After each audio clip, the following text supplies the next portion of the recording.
Olá, alunos! Hoje daremos continuidade ao módulo D no curso de Cuidadores de Idosos. Hoje iremos falar sobre a Política Nacional do Idoso. Então, pessoal, o que é a Política Nacional do Idoso? Isso é muito importante, viu, pessoal? O idoso tem uma política na qual assiste ele, às necessidades que esse idoso, tem que ser apresentadas a esses idosos, Então, agora iremos entrar na Política Nacional do Idoso, falar um pouco dessa política, de quais são os direitos, dos idosos, que nem sempre essa política, ela existe num papel toda bonitinha, toda escrita, é linda, é maravilhosa, mas essa Política Nacional do Idoso, na teoria é linda, maravilhosa. Agora, na prática, ela deixa muito a desejar para esse idoso quando ele necessita dessa política, que deveria ser uma política na qual ela deveria ser totalmente viável, atendendo às necessidades desses idosos. Então, pessoal, a Política Nacional do Idoso, sua finalidade primordial da Política Nacional de Saúde da Pessoa Idosa é recuperar, manter e promover a autonomia e a independência dos indivíduos idosos. Então, pessoal, o que essa política visa? Essa política visa que o idoso ele tem sim que ter autonomia para realizar, para fazer as suas atividades, quando é possível, e quando também não é possível, alguma restrições na qual esse idoso não seja um idoso totalmente ativo, essa política também tem que ser exercida. Essa política também tem que acontecer para esse idoso, tanto para um idoso que seja ativo, um idoso que esteja em perfeitas condições de saúde, quanto aquele idoso que talvez virou um idoso cadeirante, que precisa se locomover através de uma cadeira de roda, mas vamos falar mais a seguinte sobre como é a nossa mobilidade urbana e fora para um cadeirante, sendo ele idoso ou não. Então, pessoal, essa política deveria ser totalmente viável para atender a todas as necessidades de todas as pessoas idosas, ou não, seja um deficiente que necessite, mas essa Política Nacional da Pessoa Idosa ela é voltada para assistência ao idoso, ela foi criada para assistência a eles. Então, quando uma pessoa ela é considerada idosa, então, pessoal, vamos lá. Para ser considerado idoso, estimula-se 60 anos como patamar que categoria o grupo idoso. Então, para ser considerado uma pessoa idosa, para ter todos os direitos, dentro da Política Nacional do Idoso, essa pessoa tem que ter 60 anos. Para uma pessoa, um exemplo é ela frequentar a casa dos idosos, que hoje temos várias casas dos idosos espalhadas aí pelo município de São José. Eu falo que São José dos Campos até é um município que abrange muito em termos de dar essa autonomia para esse idoso que é ativo, porque antes não existia nenhuma casa do idoso, para esse idoso ir lá, que é ativo, até mesmo que tenha suas limitações, fazerem as suas atividades, como lá tem hidroterapia, hidroginástica, tem artesanato, para que o idoso não fique o quê? Para que esse idoso não fique ocioso, para que esse idoso que seja ativo, ele não fique dentro de casa pensando mil coisas e sem ter o que fazer. Então, a Casa do Idoso, ela veio aqui para São José dos Campos e ela veio com total força, porque ela tem vários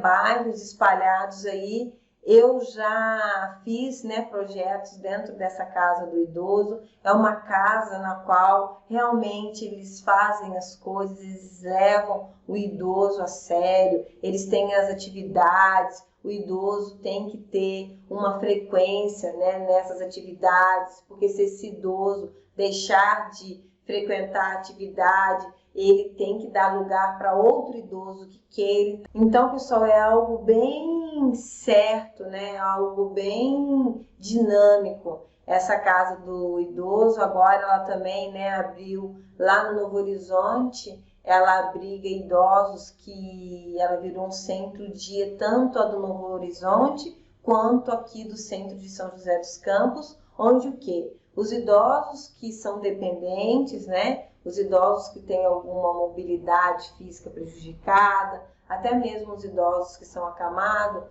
Essas pessoas, o que acontece? Elas não têm com quem deixar os idosos, talvez não tenham poder aquisitivo para poder contratar um cuidador. Eles, né, os familiares levam esses idosos até a casa do idoso, deixam eles lá, eles passam o dia inteiro, né, com vocês, cuidadores, quando são contratados para a casa dos idosos, então passa o dia inteiro lá, onde é feito as refeições, banho, fisioterapia, há todo um controle, né, que eu participei desse controle. Então eles são muito bem cuidados lá na casa do idoso, só que é restrito, não é para muitos idosos, porque a casa tanto do Novo Horizonte e quanto do centro não comporta um número muito grande de idosos, então virou um centro um centro-dia. Então, isso é atender à política nacional do idoso, é dar ao idoso aquilo que ele precisa, aquilo que ele necessita,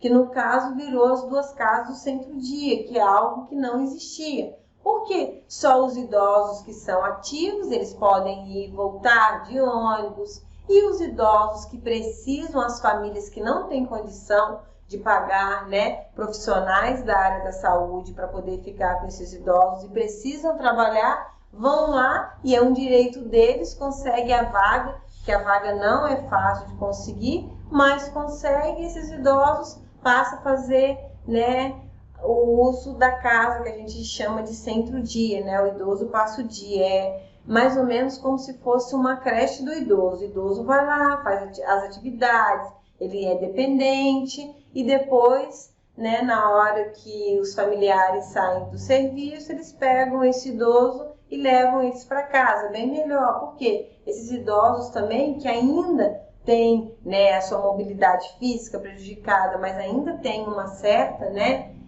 independência para determinadas coisas, eles se interagem com outros idosos, com outras pessoas, então ele não se sente aquele idoso, né, depressivo, aquele idoso triste. E eu falo, né, gente, um exemplo, eu tenho a minha tia, né, que ela tem 65 anos, então ela fala para mim que começou a viver depois que ela perdeu o marido dela, porque até então o marido dela não deixava ela fazer nada, sair de casa, ir para um shopping, para um cinema, ir para nada. Então ela se encontrou aonde? Ela com uma outra tia minha, ela se encontrou lá dentro da casa do idoso, lá do Novo Horizonte.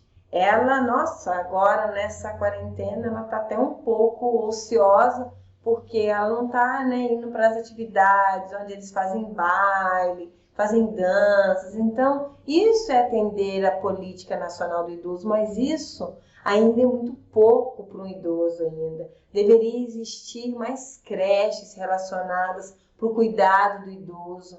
Eu vi uma matéria na televisão, né, onde muitas pessoas que não têm um poder aquisitivo alto não têm onde deixar esses idosos. Então, né, eu já ouvi falar que em São José vão ser feitas creches, né, para a prefeitura, né, a prefeitura vão fazer creches para esses idosos ficarem.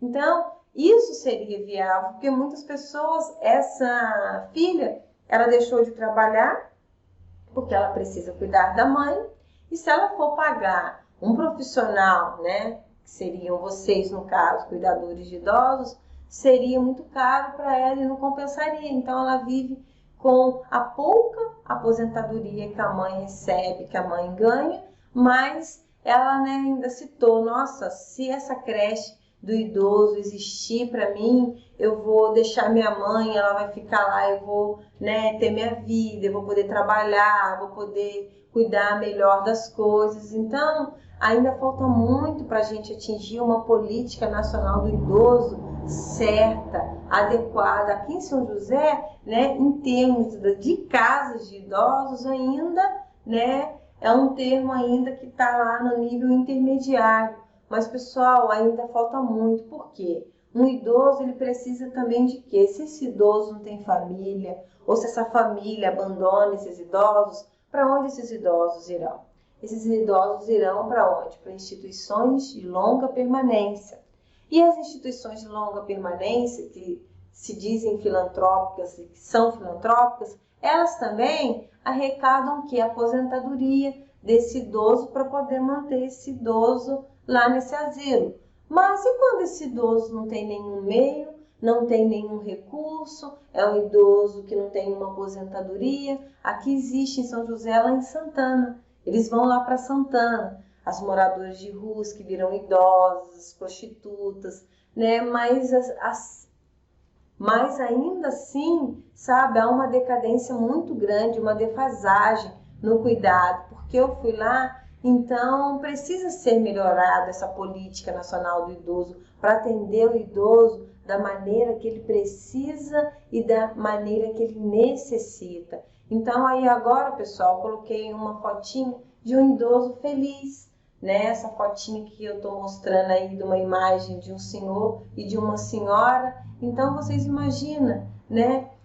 Como é bom um idoso e uma idosa, né, conforme coloquei na fotinha, eles se sentirem protegidos perante a lei, se sentirem felizes, terem autonomia, né, não ficarem ociosos dentro de casa, né, ter uma casa do idoso, ter um centro que permitam ele realizar tarefas para que eles não se sintam, né, uma pessoa que, eu cheguei no final da minha vida, não tenho mais o que fazer. Como eu disse, o envelhecimento, ele começa a partir do momento em que nascemos. Não é só porque eu cheguei aos meus 60 anos que é o fim da vida para mim, não. É um começo de uma nova fase, é um começo de um novo ciclo, na qual o idoso tem que passar por esse processo de adaptação, mas esse processo de adaptação dentro da lei não for um processo que possibilite ele a ter uma VD, uma qualidade de vida boa.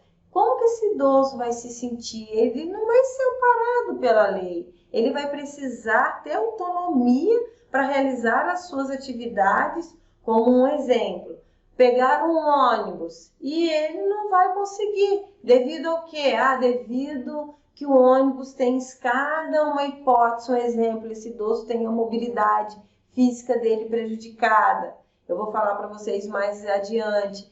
Isso não permite esse idoso a pegar esse ônibus para poder ir em certos lugares, porque esse ônibus tem escada e esse idoso não consegue chegar até o seu local. Ele se sente o quê? Inútil, ele se sente triste, ele se sente incapaz de realizar suas próprias tarefas, sendo que ele é ainda responsável por ele mesmo, ele ainda tem autonomia, seja para pagar uma conta,